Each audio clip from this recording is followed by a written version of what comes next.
Hello friends, welcome to my channel SS pediatrics. जो चैनल पे नए हैं उन्हें मैं बता दूं कि इस चैनल के थ्रू जो है वो आपका जो नर्सिंग एग्ज़ाम की प्रिपरेशंस जो स्टूडेंट्स कर रहे हैं काफ़ी टाइम से या अभी जो कर रहे हैं उनकी काफ़ी अच्छी कंटेंट जो है वो उनको यहाँ पे देखने को मिलेगा। वेरियस मल्टीपल चॉइस क्वेश्चंस जो है वो मैं आपको इसके ऊपर सॉल्व करवाऊँगी।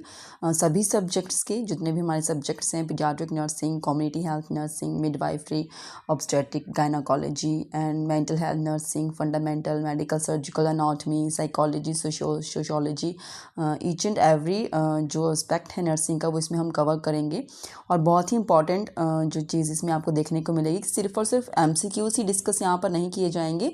जो भी एमसीक्यूज़ के साथ जो भी उनका थ्योरेटिकल पोर्शन होगा वो भी आपको यहाँ पे साथ के साथ देखने को मिलेगा कंटेंट के साथ, जो कि आपके लिए एक ओवरऑल नॉलेज आपको प्रोवाइड करेगा। सो दैट जब भी आप किसी कॉम्पिटिटिव एग्ज़ाम में जाएं और वहाँ पे जब भी आपके हाथ में क्वेश्चन पेपर आए तो आपको हर एक पर्सपेक्टिव से उसकी नॉलेज हो और उसको आप अच्छे से अटैम्प्ट कर सकें। और यहाँ पे प्रैक्टिकल जो नॉलेज बेस्ड क्वेश्चंस हैं जो नर्सिंग एग्ज़ाम्स में देखने को मिलते हैं वो भी यहाँ पे आपको अच्छे से सॉल्व करवाए जाएंगे। So I think get ready to achieve your goal, to clear your exam. So let's start with the video. तो हमारा क्वेश्चन है, spontaneous generation theory of disease was given by. Question में क्या पूछा गया है, जो स्पॉन्टेनियस जनरेशन थ्योरी है डिजीज़ की वो किसने दी थी। Options are Louis Pasteur, Hippocrates, Aristotle and Sushruta. So the right answer is Aristotle. Aristotle ने जो था वो स्पॉन्टेनियस जनरेशन थ्योरी दी थी डिजीज़ की। नेक्स्ट देखते हैं, causative organism of measles. Measles को जो कॉज करता है उस ऑर्गेनिज्म का नाम क्या है। Option A varicella zoster virus, then variola virus, option C myxo virus and option D HIV। So the right answer is myxo virus. Myxo virus जो है वो कॉज करता है मीजल्स को। जो वेरिसुला, इसका जो आंसर था वो मिक्सो वायरस है। जो वेरिसुला जूस्टर जो वायरस है वो कॉज करता है चिकन पॉक्स। क्या कॉज करता है? चिकन पॉक्स को कॉज करता है। और जो हमारे पास वेरियोला होता है ये हमारे पास स्मॉल पॉक्स को, ये जो होता है वो स्मॉल पॉक्स का जो है वो पॉजिटिव ऑर्गेनिज्म है। HIV आपको पता है, HIV वायरस जो है वो एड्स को कॉज करता है। तो नेक्स्ट क्वेश्चन देखते हैं, infant mortality is expressed in terms of per 1000, per 10,000, per 1 lakh and per 10 lakh। तो इसका जो राइट आंसर है हमारे पास वो है 1000, पर 1000। यहाँ पे आप देख सकते हैं वेरियस फार्मूलाज हैं और इनमें जो मेन है जो मैंने आपको बताना था दैट इज़ इन्फेंट मॉर्टलिटी का। तो आप यहाँ देख सकते हैं number of infant deaths during the year. एक साल में जितने भी नंबर ऑफ इन्फेंट की डेथ्स हुई जो भी होंगे वो हम लिख लेंगे, divide by number of live births during the year. कितने बच्चे जो हैं वो उस ईयर में पैदा हुए, जो भी कितनी लाइव बर्थ्स हुई उस एक ईयर में, उससे हम उसको डिवाइड करेंगे, मल्टीप्लाई बाय 1000। तो ये था वो कि infant mortality is express in terms of this 1000। तो ये बहुत बार पूछा जाता है मॉर्टलिटी में, मैटरनल में भी पूछ लेते हैं, बर्थ रेट में, डेथ रेट में, तो वो किसी भी तरीके से होगा। तो यहाँ पे इन्फेंट मॉर्टलिटी का पूछा गया था तो वो होगा हमारे पास पर 1000। नेक्स्ट देखते हैं, नेक्स्ट क्वेश्चन क्या है हमारे पास, which of the following steps are included in community health nursing process. कौन से स्टेप्स इसमें इंक्लूड होते हैं? Collection of facts and data, assessment and planning, intervention and evaluation, या ऑल ऑफ द अबव। तो आई थिंक ये सबको ही clear होगा। बहुत ही ईजी क्वेश्चन है और इम्पॉर्टेंट भी उतना ही है। जितने इजी क्वेश्चन होते हैं वो उतने ही ज़्यादा इंपॉर्टेंट और बेसिक होते हैं, तो वो हमें आने चाहिए। तो the right answer is all of the above. हम क्या करेंगे, डाटा को कलेक्ट करते हैं, असेस करते हैं, प्लान आउट करते हैं और इंटरवेंशन देते हैं पेशेंट को और उसको इवेल्युएट करते हैं, उसके इफेक्ट को चेक करते हैं अपने इंटरवेंशन का। तो दिस इज़ द स्टेप्स, जो इसका जो स्टेप्स हैं include in the community health nursing process. Next question की तरफ चलते हैं। Nosocomial infection is mainly transmitted by which route, किसके थ्रू जो है वो नोजोकोमियल इन्फेक्शन जो है वो ट्रांसमिट होता है। नोजोकोमियल इन्फेक्शन को जो है हम हॉस्पिटल एक्वायर्ड इन्फेक्शन भी कहते हैं। तो कैसे स्प्रेड होता है ये इन्फेक्शन, कैसे ट्रांसमिट होता है? ऑप्शंस है हमारे पास direct person to person contact, indirect contact with contaminated object, droplet nuclei and droplet infection, vehicle borne transmission. So the right answer is option A, direct person to person contact में किसी एक person को कुछ infection हुआ है, उसके contact में आएंगे तो दूसरे को भी हो जाएगा। नेक्स्ट क्वेश्चन की तरफ चलते हैं। लेशमेनियासिस इज ग्रुप ऑफ, लेशमेनियासिस एक कंडीशन है, ये किसके ग्रुप ऑफ में आता है? बैक्टीरियल डिजीज के ग्रुप में आता है, वायरल डिजीज, प्रोटोजोअल डिजीज या fungal disease. So the right answer is protozoal disease. यहाँ पे आप देख सकते हैं leishmaniasis are group of protozoal diseases caused by parasite of genus leishmania. तो लेशमेनिया जीनस को बिलोंग करता है जो parasite, and transmitted to human by the bite of female phlebotomine sand fly. तो ये इसके काटने से होता है लोगों में, and they are responsible for various syndromes in the human. तो इसके अलग अलग से होता है। विसरल में होगा लेशमेनियासिस, वो हम काला आजार कहते हैं। जब भी हमने कभी सुना होगा लेशमेनियासिस तो हमें एकदम से हमारे सामने जो वो काला आजार आ जाता है। तो kala azar is also known as leishmaniasis, but कौन सा? विसरल लेशमेनियासिस हम इसको कहेंगे। एंड जो क्यूटेनियस लेशमेनियासिस एक टाइप होती है, muco cutaneous, anthroponotic and zoonotic cutaneous and post kala azar dermal leishmaniasis, ये जो है वो इसमें आता है। और जो हमारे पास लेशमेनियासिस है प्रोटोजोअल डिजीज, उसमें जो सिम्टम्स देखने को मिलेंगे, अर्ली सिम्टम्स में हमारे पास आता है मेलेज, fever, fatigue, weight loss and haematological alteration इसमें देखने को मिलेगी, जिसमें एनीमिया हो सकता है, ल्यूकोपेनिया, थ्रोम्बोसाइटोपेनिया, हाइपर गामा ग्लोबुलिनेमिया। ठीक है, तो इस टाइप के वेरियस सिम्टम्स जो है वो आपको लेशमेनियासिस जो प्रोटोजोअल डिजीज़ है उसमें आपको देखने को मिल सकते हैं। नेक्स्ट क्वेश्चन की तरफ चलते हैं। नेक्स्ट क्वेश्चन है हमारे पास, germ theory of disease was proposed by, germ theory जो थी वो किसने दी थी? Options are Robert Koch, Louis Pasteur, Hippocrates and Joseph Lister. तो इनमें से किसने दी थी हमारे पास जर्म थ्योरी? तो वो दी थी हमारे पास लुइस पास्चर ने। नेक्स्ट क्वेश्चन देखते हैं। Clinical features of chicken pox include skin rashes, fever, pain in back and all. तो यहाँ पे जो हमारे पास आंसर आएगा that is all. Chicken pox में स्किन रैशेस भी देखने को मिलते हैं, फीवर भी होता है एंड पेन इन बैक भी होता है। यहाँ पर आप देख सकते हैं silent symptom of chicken pox, fever भी है, लॉस ऑफ एपेटाइट है, हेडेक हो रहा है, फैटीग फील हो रहा है, cough and skin rash. Same है fever, rash, headache, cough and care और प्रिवेंशन में हम देख सकते हैं कि हमें स्क्रैच नहीं करना है अपने स्किन को और सूदिंग लोशंस अप्लाई करने हैं जो भी आपको प्रिस्क्राइब किए जाएंगे। मेडिसिन फॉर फीवर, वैक्सीनेशन इसमें किया जाता है एंड हैंड वॉश हमें फ्रिक्वेंटली करते रहना चाहिए। नेक्स्ट क्वेश्चन की तरफ चलते हैं। Rashes of chicken pox first appears on, सबसे पहले जो हैं जो रैशेस चिकन पॉक्स के अपीयर होते हैं वो कहाँ पर होते हैं? ट्रंक, फेस, आर्म और लेग्स। तो the right answer of this question is trunk. सबसे पहले हमें ट्रंक पे जो है वो चिकन पॉक्स के जो रैशेस हैं वो देखने को मिलेंगे।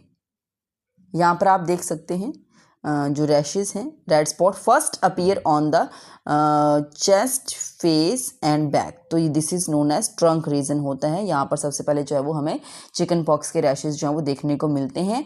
और जो मीजल्स का होता है उसमें यूजुअली हमें first appear on the forehead और बैक ऑफ द ईयर के पास जो है वो देखने को मिलते हैं। तो ये इनका यहाँ पर जो एक सिम्टम्स के बेसिस पे और जो रैशेस के बेसिस पे इनका एक डिफरेंस यहाँ पे बताया गया, तो वो आप यहाँ से इसको अच्छे से देख सकते हैं। नेक्स्ट चलते हैं नेक्स्ट क्वेश्चन की तरफ। Yellow fever is a bacterial disease, viral disease, fungal disease and protozoal disease. ये पहले भी मैंने प्रीवियस क्वेश्चंस में आपने देखा होगा, ये कवर हुआ था। So the right answer is viral disease. Next question है हमारे पास, scrub typhus is transmitted by. Scrub typhus किसके थ्रू ट्रांसमिट होता है? माइट, रैट, टिक और लॉस। तो किसके थ्रू होता है ये? The right answer is might. Might के काटने से जो है ये हमारे पास स्क्रब टाइफस जो है वो ट्रांसमिट करता है। Scrub typhus also known as bush typhus is a form of typhus caused by the intercellular parasite और उसका जो नाम है that is Orientia tussu gamushi। तो this is the exactly name. I think मैंने किस तरीके से इसको प्रोनाउंशिएट किया, आप इसको अपने वे से कर सकते हैं। So this is the causative जो एक पैरासाइट का नाम था वो मैंने आपको यहाँ पर बताया। And a gram negative alpha proteobacterium of the family Rickettsia, जो first isolated and identified in 1930 in Japan. So this is the introduction regarding this parasite. Symptoms क्या हो सकते हैं जो हमारे पास स्क्रब टाइफस है? कॉमन सिम्टम्स हमारे पास फीवर होता है, हाई ग्रेड होता है इसमें, एंड इंटेंस जनरलाइज्ड हेडेक होती है, diffuse myalgias and nausea, vomiting, diarrhoea and cough देखने को मिलेगा। देन आप यहाँ पे देख सकते हैं इस टाइप का माइट होते हैं जिनके मतलब काटने से तो वो जो हमारे पास जो पैरासाइट है जो मैंने अभी आपको बताया जिसका नाम, वो हमारी बॉडी में चला जाता है। तो उसका नाम यहाँ पर भी मेंशन किया गया है, this is the name of that particular parasite. तो ये हमारी बॉडी में जाएगा इसके काटने से, और bacteria enter to the human body through the bite of this larva mites. तो इसका incubation period is near about 6 to 20 days। And symptoms: high grade fever, chills and rigorous severe malaria and body ache and intense headache, throat pain and dry cough, chest pain and breathlessness इसमें होता है। और diagnostic findings जो है वो इसमें हम करते हैं स्कार्स को less than 1 centimeter in the diameter in concealed and moist area of the body. तो इन एरियाज में हम इसको देखेंगे। और प्रिवेंशन के लिए हम प्रोटेक्टिव क्लोथिंग का यूज़ करते हैं, यूज़ ऑफ इंसेक्ट रेपेलेंट्स का यूज़ करते हैं ताकि इंसेक्ट्स हमारे पास ना आएँ और हमें बाइट ना करें, तो हम इन सब चीज़ों से बच सकते हैं। ठीक है, तो चलते हैं नेक्स्ट क्वेश्चन की तरफ। All of the following are characteristics of rashes in chicken pox except, बाकी सब जो हैं वो चिकन पॉक्स के कैरेक्टरिस्टिक्स हैं सिर्फ एक को छोड़ के। The characteristics are: rash is symmetrical, evolution is rapid, rash are pleomorphism, rash is asymmetrical.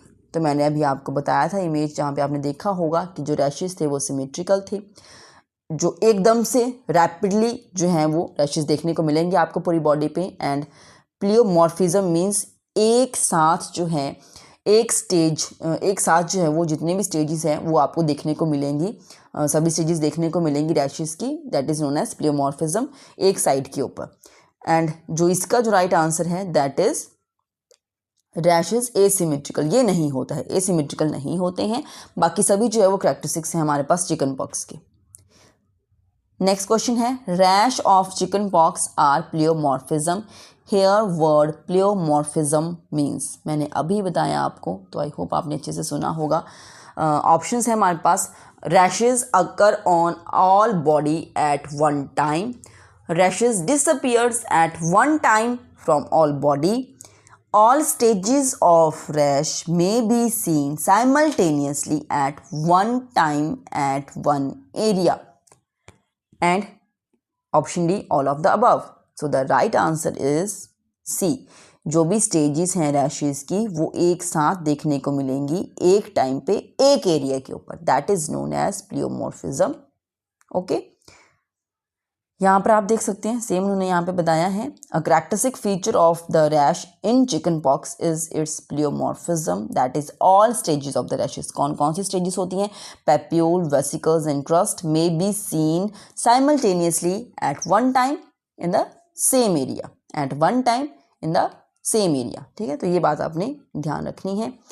Difference बताया है स्मॉल पॉक्स और चिकन पॉक्स का इंक्यूबेशन पीरियड के लिए, और उनका जो प्रोड्रोमल जो फेज है, एंड डिस्ट्रीब्यूशन ऑफ रैशेज यहाँ पे बताया गया है, कैरेक्टरिस्टिक्स क्या है रैशेज के वो भी बताया गया है, तो आप इसको यहाँ से बहुत अच्छे से क्लियर कर सकते हैं। आगे चलते हैं नेक्स्ट क्वेश्चन की तरफ। विच of the following day falls on 31st May? 31st May को हम कौन सा डे उसको कहते हैं? World population day, anti tobacco day, world health day, world environmental day. So the right answer, यहाँ पे मैंने एनवायरमेंट लिखा है, आप इसको एनवायरमेंटल पूरा कर सकते हैं, एनवायरमेंटल है ये, ठीक है। तो जो राइट आंसर है यहाँ पर हमारे पास, so that is the option B, anti tobacco day. 31 मई को जो है वो हम एंटी टबैको डे की फॉर्म में उसको मनाते हैं। तो आप इसको याद रखेंगे, ऐसे जो होते हैं क्वेश्चंस वो एग्जाम में यूजुअली पूछे जाते हैं। नेक्स्ट है, which of the following day falls on 11th July. 11th जुलाई के लिए सो ऑप्शन ए है हमारे पास world population day, UNO United Nation Organization day, and world food day and national science day. तो 11th जुलाई को हम कौन सा डे इसको मानते हैं? So the right answer is world population day, ठीक है।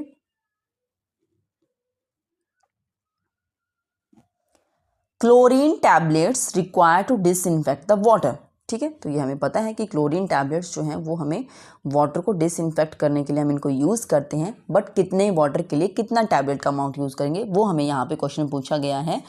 सो ऑप्शंस है हमारे पास, 1 टैबलेट जो होती है 0.5 ग्राम की to 15 litre of water, 1 tablet to 20 litre of water, 1 tablet to 10 litre of water, and 1 tablet to 8 litre of water. तो आपको इसका अमाउंट पता होना चाहिए। 1 टैबलेट ऑफ 0.5 ग्राम की जो टैबलेट है क्लोरीन की वो हमें यूज़ करनी है कितना अमाउंट ऑफ वाटर को डिसइंफेक्ट करने के लिए। So the right answer is option B, 20 litre of water को डिसइंफेक्ट करने के लिए। आगे चलते हैं नेक्स्ट क्वेश्चन की तरफ। Health promotion and specific protection are method of primordial prevention, primary prevention, secondary prevention and tertiary prevention. तो ये प्रिवेंशन का जो है लेवल ऑफ प्रिवेंशन बहुत ही इंपॉर्टेंट टॉपिक है। तो यहाँ पे पूछ रहे हैं कि जो हेल्थ प्रमोशन और स्पेसिफिक प्रोटेक्शन जो हम लेते हैं, ठीक है, किसी चीज़ के लिए हमने स्पेसिफिक प्रोटेक्शन ले ली तो वो कुछ भी हो सकता है। जैसे हमने कोई अपना कुछ डाइटरी उसमें लिया है, ठीक है, या हमने कोई वैक्सीनेशन करवाया है, तो उसकी फॉर्म में हमने कोई स्पेसिफिक प्रोटेक्शन लिया, अपनी हेल्थ को प्रमोट करने के लिए हम कुछ चेंजेस लेके आ रहे हैं, तो वो किस में आएगा और वो कौन सा लेवल ऑफ प्रिवेंशन में आएगा? So that comes under the primary prevention. जब हम कुछ ना कुछ कर रहे हैं, कुछ ना कुछ कोई चीज़ एक्शन में आई है, सो that is come under the primary prevention. Secondary में तो अर्ली डायग्नोसिस और ट्रीटमेंट आ जाएगा, टर्सरी में जो है वो हम रिहैबिलिटेशन में चले जाते हैं, ठीक है, तो ये इसमें आएगा। जो हमारे पास प्राइमोर्डियल प्रिवेंशन होता है, इसमें हम नॉर्मली कोई स्पेसिफिक प्रोटेक्शन उस तरीके से नहीं लेते हैं। नॉर्मली अब हमारी एक हेल्थ रूटीन होती है, हमारी एक हेल्दी लाइफस्टाइल होता है, हेल्दी ईटिंग हैबिट्स होती हैं जो हम नॉर्मली करते हैं। हमें ये नहीं है कि हमें किसी एक पर्टिकुलर डिजीज़ का रिस्क ना हो जाए तब हम ये ऐसा करें, ऐसा नहीं है। नॉर्मली हम एक हेल्दी लाइफ जीने के लिए, एक हेल्दी बॉडी रखने के लिए वो करते हैं ताकि हमें कभी किसी टाइप की डिजीज़ ना हो। That is come under the primordial prevention. जैसे योगा करना या एक्सरसाइज करना, ठीक है, एक हेल्दी ईटिंग हैबिट्स आपकी हैं, तो वो सब प्रीमोर्डियल प्रिवेंशन में आएगा। नेक्स्ट चलते हैं नेक्स्ट क्वेश्चन की तरफ। World was declared small pox free by WHO on. कब जो था वो जो स्मॉल पॉक्स जो है वो वर्ल्ड से टोटली जो है वो फ्री हो चुका था। सो दैट इज़ अप्रैल 7, 1975, मई 8, 1980, जुलाई 11, 1987, मई 5, 1982। सो आपको ये याद रखना है क्योंकि इसमें समझाने वाला कुछ है नहीं, तो अब ये आपको याद ही रखना पड़ेगा। मई 8, 1980, ठीक है। तो ये था वर्ड का आप याद रखो, पूरे वर्ड को फ्री किया गया था। WHO ने बताया था, अनाउंस किया था कि अभी जो है पूरे वर्ड से जो है वो स्मॉल पॉक्स फ्री हो चुका है। दैट इज़ 1980, मई 8, 1980। तो ये आप यहाँ से मई याद रखना पड़ेगा आपको, और 8 से 1980 का कुछ ऐसे कॉम्बिनेशन मिला के आप इसको याद रख सकते हैं। नेक्स्ट क्वेश्चन देखते हैं। India was declared small pox free. तो अब इंडिया कब फ्री हुआ स्मॉल पॉक्स से? तो वो कब डिक्लेयर हुआ था? अप्रैल 1977, मई 8, 1980, जुलाई 1987, मई 1982। तो अभी ये जो बी वाली ऑप्शन है ये तो आपको वर्ड के लिए था, वर्ड फ्री हुआ था इस दिन पे स्मॉल पॉक्स से। अभी वर्ड जो है वो ज़्यादा है, ज़्यादा एरिया कवर करते हैं, ज़्यादा पॉपुलेशन कवर करते हैं, तो वो बाद में ही होगा, ठीक है। तो अभी हमने जो डेट देखनी है वो इससे पहले की देखनी है। ये तो नहीं हो सकता 87, ऐसा तो नहीं कि पूरे वर्ड से खत्म हो गया, इंडिया से खत्म नहीं हुआ, पूरे वर्ड से खत्म हो गया तो यहाँ पर भी खत्म नहीं हो रहा है, तो ये तो ऑप्शन वैसे ही कट गई। तो हमारे पास वैसे ही ऑप्शन ये बचती हैं, बट ये सिर्फ बचती है इस करके नहीं, ये तो अगर मान लो किसी को इसका आंसर पता नहीं है और वर्ड का पता है तो वो आइडिया लगा के ये अपना आंसर आइडेंटिफाई कर लेगा, बट फिर भी नॉलेज के लिए हमें पता होना चाहिए अप्रैल 1977। ये 7 अप्रैल है। अगर एग्जैक्टली इसका पूछेंगे आपसे तो ये हमारे पास 7 अप्रैल आता है, 7 अप्रैल 1977।